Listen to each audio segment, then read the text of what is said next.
Good afternoon and welcome to the Education Conclave. It's a very rare privilege I have this afternoon to share the stage with Dr. Ranganathan. Dr. Ranganathan was my teacher when I was doing my B.Ed at the Central Institute of Education many years back. So I think she had joined CIE the year I was a student, so we kind of crossed paths. But you were in my second batch. Achha, second batch. So Dr. Ranganathan, thank you very much. And it is really an honor. We used to look up to you and kind of admire the knowledge you brought into our classrooms at that time. So we've heard a lot about schools, about higher education. We've heard a lot of this morning about the challenges that students in our, young children in our world today are facing with social media and AI. There have been very interesting conversations and debates that should children be privy to social media, should they be given phones or should they not be given phones? Do we create an artificial world for them where they are completely isolated from the reality of today's world? Or should we give them access to those devices and teach them or help them learn how to use them with greater responsibility? I know that Annie Koshi spoke about pollution and the ditches on the roads, etc. Using that analogy, I will let Dr. Ranganathan take around 7 to 10 minutes to share her ideas about teacher education, because sometimes I feel that in a room full of people discussing education, we focus on students, we focus on policy, but we do not focus on somebody who actually translates that policy into action in our classrooms, which is the teacher. And as a teacher educator, Dr. Ranganathan will help us understand the world of teachers. Thank you. Thank you, Rekha, for inviting me, and thank you, India Today, for getting us together on the same podium. It shows what my age must be, right? Anyway, before I talk about teacher education, I want to just pick up on what has been said in the past and in 2 or 3 minutes quickly summarize it. Because, you know, this session is also called Strategies for School Excellence. I want to tell you something. Many of you are school leaders, some of you are higher education leaders, but both of you have a vested interest in what I'm going to say, because it's ultimately the school children who go to higher education. So, you know, what you inherit is what we create in schools, right? So that continuity has to always be recognized both by the school and by the institution that's receiving the children. What I want to tell you is that every school is a universe or a cosmos in itself. It's a miniature society, it's a milieu, it's a context, it's a culture. Look at the loaded words. I don't have time to expand on all of them, but all of you know how to deconstruct this. So the enormity of what you can do is something you have never imagined. You know why? Because schooling and education are two different things. We are so obsessed with schooling our children, and you know, we learn the best practices and the good practices of our sister institutions, of the global world, etc. We're all trying to comply with those practices. No, but education has to be made more meaningful, and the practices should flow from that universe or that society which you're serving and where you're operating. So a global world school will be very different from, you know, let's say a moderate fee charging school. In the private sector, you have low budget schools, you have moderate fee charging schools. I think everybody here is from a sort of high-end school. But even in a high-end school, the platform is not the same. So have you understood? We have to make sure what we are doing in the guise of schooling is complete. The second problem is this whole thing about holistic learning. We have very sad and limited understanding, many of us, about what is holistic learning. And in teacher education, Rekha, we emphasize this hugely. Holistic learning is about how I imagine the school outcomes to be. It's not about CBSE performance, it's not about IB performance, it's not about where my students get, it's not about how many have had a rank, it's not about, you know, my annual day being a cultural extravaganza which is more exquisite than anything than any My Fair Lady in the world. It's not about that. That happens. Been there, done that, all of you do that beautifully, and we're all mesmerized as audience. And the parents think I've made the best choice when they see the performances, etc. But the point which I'm trying to make is school outcomes have to be reimagined. If you look at the loftiest aims of education, whether they're in our policy, and Professor Dinesh Singh kept on talking about NEP 2020, Professor Krishna Kumar had done the previous NCF through NCRT when he was the director, and anywhere in the world, you go to the best schools in UK or in Scotland or in the United States of America, at the end of schooling, every child has to have a sense of self and identity. So, you're not just creating a student, you're also shaping a person. You're making a child into a person with human qualities, humane qualities. Annie talked about empathy, she talked about care, compassion. Dr. Amit talked about a lot of these qualities and characteristics, so I'm not repeating them. But have you ever thought that that is the aim of education and therefore what you need to do? So in teacher education courses, we have introduced perspective papers now in the pre-service program where we revisit all these notions and ideas. One other very significant goal of a school is to create citizens. Okay, you're also creating citizens because, they have to belong somewhere. And, in this race to create a global citizen, we forget that the Indian Constitution also offers you very solid constitutional values. Social justice, equality, brotherhood. I mean, these are all, they transcend just action on the field and they move to the world of ethics as well. And to be an ethical person is also a very, very important goal which a school has to somehow infuse in its teachers, its students, its communities. Now, you have two important stakeholders, and this is a priority area in teacher education, so I'm trying to cover both with one lens. Two important stakeholders. I hate the word, but it's used all the time. Stakeholder comes from education being a marketized, consumerist entity, and I don't like that idea, but, this is the language most people understand. So for want of a better word, maybe two significant communities, we can say, or partners in a school are basically the parents and the teachers. And in the teachers is subsumed the head teacher or the principal or whatever he or she is called, right? Is there a homeschool continuity beyond just the PTM or annual day visits? Scarcely. When parents come to the PTM, it's basically a small discussion on a one-on-one, which the teachers will have with the parents. But it's to do with the child's performance, the child's achievements or non-achievements or behavioral issues, etc. Okay? Never have we taken the parents on board. Why can't we? And many schools have started it. At the beginning of every PTM, you can have a parenting sensitization talk, no? You can pick up an issue of that age group of children. It can be done class by class. You don't have to do it at, a sort of get an eminent speaker. The teachers should be doing it. And there should be a dialogue, a meaningful dialogue, so that the parents know how to continue what the school is trying to do. And the school knows, what the parents' hassles and issues are and can make the plans. So a better established homeschool continuity is also one pathway towards striving for excellence and reaching that absolutely esoteric goal of giving every child a sense of self and identity.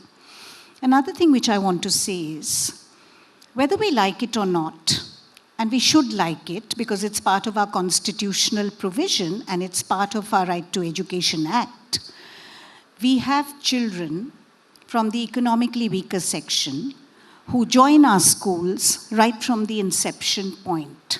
Now, this started in 2010. The Act is 2009, and in 2010, we had to roll out. In the Delhi schools, because of the DDA land provisions, it started a few years earlier. The first decade, and I've studied this in great detail, and Annie will also agree with me as, a very senior principal of a school here. In the first decade, principals were thinking of, going to the court against this verdict. They were not willing to take these children. And you know what they told us? They said the parents don't like their children. They're paying high fees. They don't like their children to study with EWS children.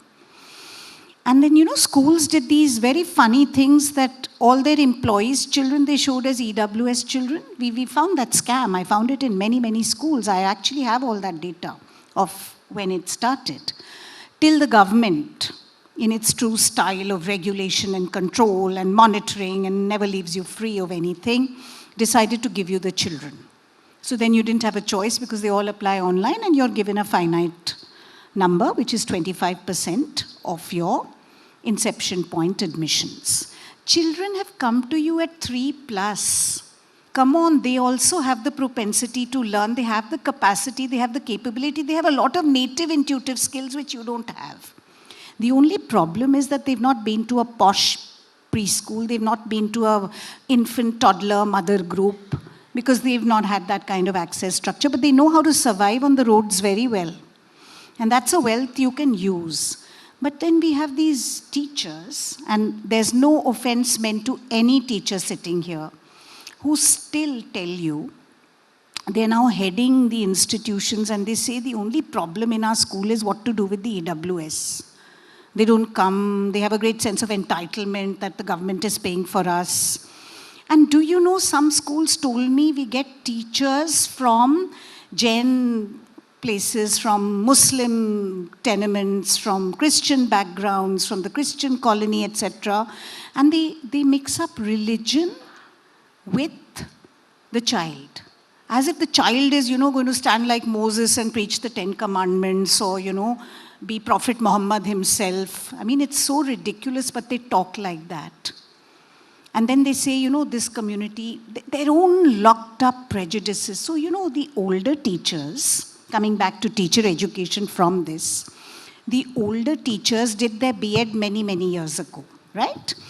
They're, of course, terrific at the schooling processes. They have tremendous organizational skills. They can teach any subject, but they're out of sync with contemporary practices. Teacher education has now drawn from many cognate disciplines. We draw from psychology, from philosophy, we draw from political science, we draw from law, and we draw from the sciences.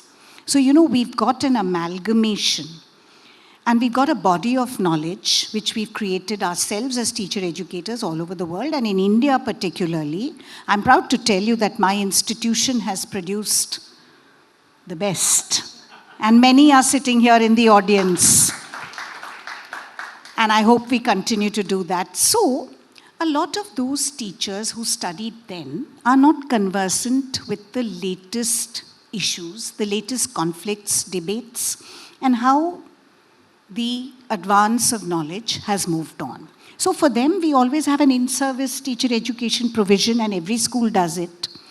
But how creatively you do your in-service is what the point is. See, what tends to happen, and I have spoken in so many schools, so I know what happens in many schools. I'm not saying all schools. That you're called to give a lecture, you're given 2 hours, and you do a lecture, and you then do a kind of open house with the teachers. All that happens. But you've talked about one issue, you've left them with a few thoughts, but there's no follow-up on that.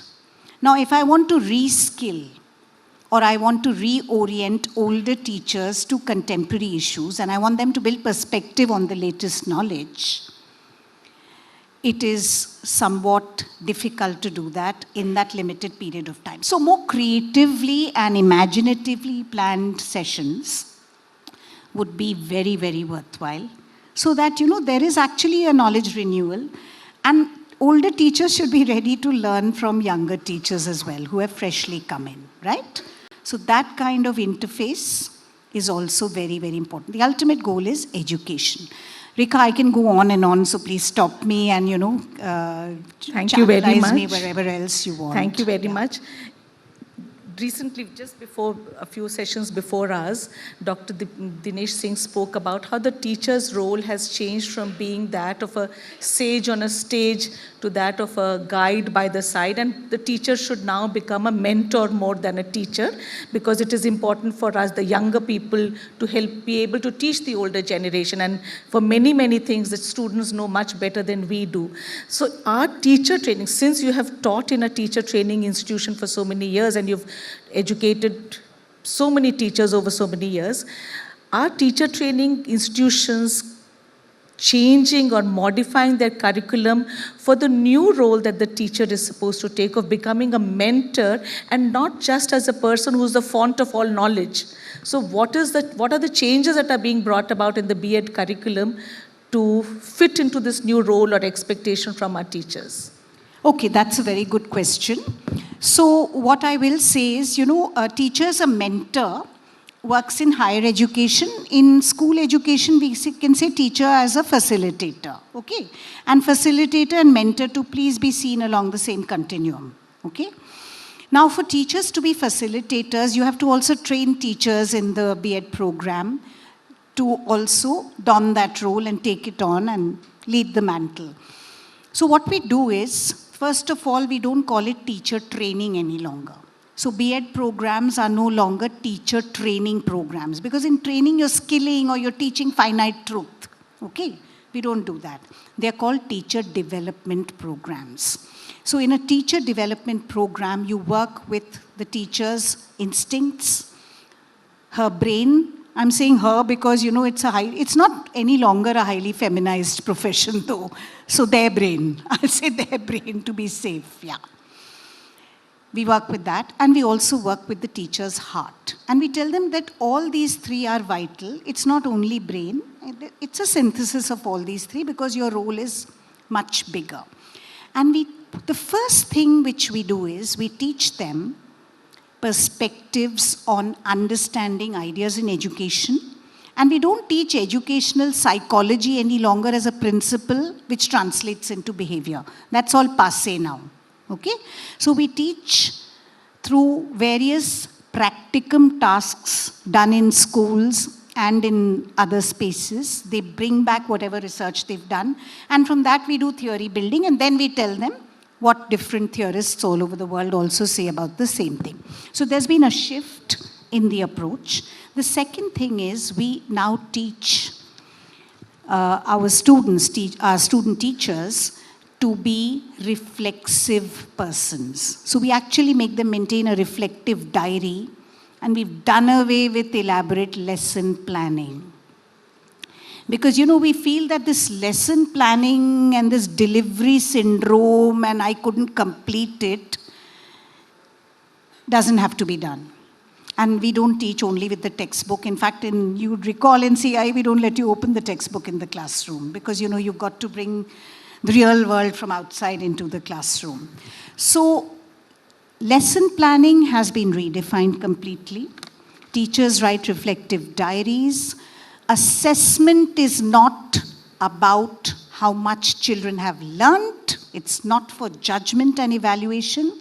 It is assessment for the teacher's learning. It's actually the course is called Assessment for Learning. Then we believe that a class teacher has an enormous role. And the class teacher is actually the first aid giver for children with special needs, or even to identify children with special needs. And in young classes, problems of specific learning disabilities arise in standard 1, standard 2, etc. They arise.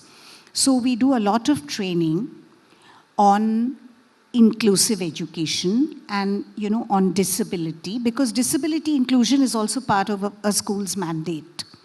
That is another thing which we do. And we also make them counselors. We train them in fundamental mental health counseling. Not what a practitioner should be doing, but basically, schools are not psychiatric clinics. You're not going to have tons and tons of people who we'll have to send to Dr. Amit. So teachers themselves can deal with a lot. So these are some changes which we've made.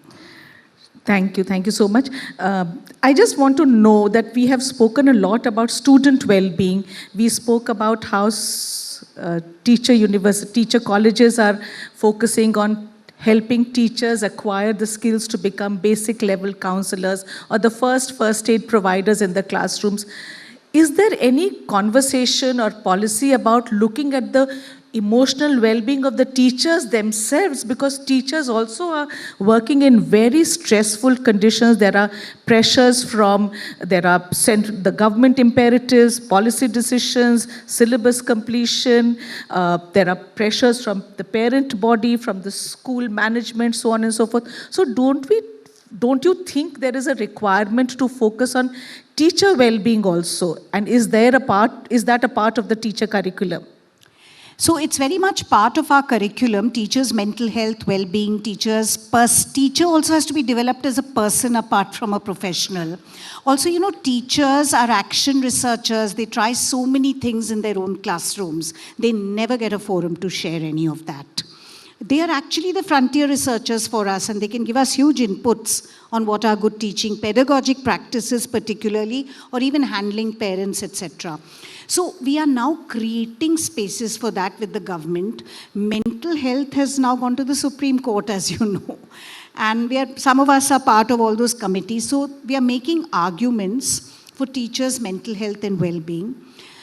But it has not come into the mainframe of the teacher education curricula in India across universities. We hope it'll find. We hope there are policymakers here who will take this point forward and include teacher well-being as a part of our education policy. Thank you. I have one more question, maybe the last one, because we are left with only 3 minutes. Since we are in a room full of school principals, school owners, decision makers, if you had to tell them that there is one thing this year that they should focus on as far as teacher capacity building is concerned for this academic year, what would that one most important, pertinent thing be as far as teacher education is concerned? Yeah. So I think what they should focus on is this social and emotional learning. It's the most misunderstood area. It's not different from mental health. It's not different. Life skills is also a feeder input into that. Because when you ask, principals, what are you doing as part of social and emotional learning? They'll say, well, we have a guidance counselor. If you ask the guidance counselor, what do you do? The guidance counselor says, I take up cases. And there's one counselor for 3,000 children. So, they just keep on doing cases and cases. So I think redefining social and emotional learning and using class teachership to actually promote it and make it a developmental phenomenon right from nursery to class 12 in a continuous flow. And I've mentored this in residential schools and in schools in Delhi. And it works beautifully, and the teachers enjoy it, the children enjoy it, and there's so much bonding, and the parents are very happy also. So that should be a priority, and not just focusing on, last thing. The child is not a normative entity. We have one universal construction of who is a good child, who is an ideal child, who is a performing child, who is a non-performing child. We have these norms. I'm speaking with a lot of fire and passion because I dislike this construction. Remember, the discourse in India and all over the world tells us that there are multiple childhoods. Why? Because the lived experiences, even in a home, are different. That's why brothers and sisters are different, and identical twins are often different. Have you got it? So I think training teachers on, I'm coining a new term, de-normativization. Okay. De-normativization of the child and moving away from the monolithic structure of the universal child. Thank you. Thank you so much, Dr. Ranganathan. So one thing that we'll all go away with is that we as educators in our schools need to focus on social emotional well-being development of our students, of our learners, and also, I do not know how to repeat that word, but deconstructing the normative. There is no normative child, there is no normal. There are many normals as she said, within homes, within identical twins, etc. So understanding each child for who that person is. I just want to end that. I know that Dr. Ranganathan spoke about how the B.Ed course has changed, and it borrows hugely from different domains, from neurosciences, of course, from physics, from technology, from everything else. I think it also needs to borrow a lot from theater and espionage. Theater, because as teachers, as principals, I didn't know that I didn't learn that at CIE, that I would have to learn to become an actor on stage in front of my children. So theater is very important. Theatrics is very important. And spying. There's a person in the audience who had a diary on his table, and I said, "Are you a lawyer turned into a teacher?" He said, "You are very correct with your observations." And as a teacher, I think that is something that we need to develop even further, to learn to look at cues, because very often children give us messages which are very subtle, very nuanced, and a good teacher will pick up those nuanced messages from our children and provide the correct scaffolding that is required for our children. Thank you very much, Dr. Ranganathan. Thank you very much. And as children would say, some of the bestest, they use this word bestest, no? The bestest teachers are sitting here from CIE, Annie Koshi, Rekha, and there are many more in the audience. So many of them, that's right. Thank you.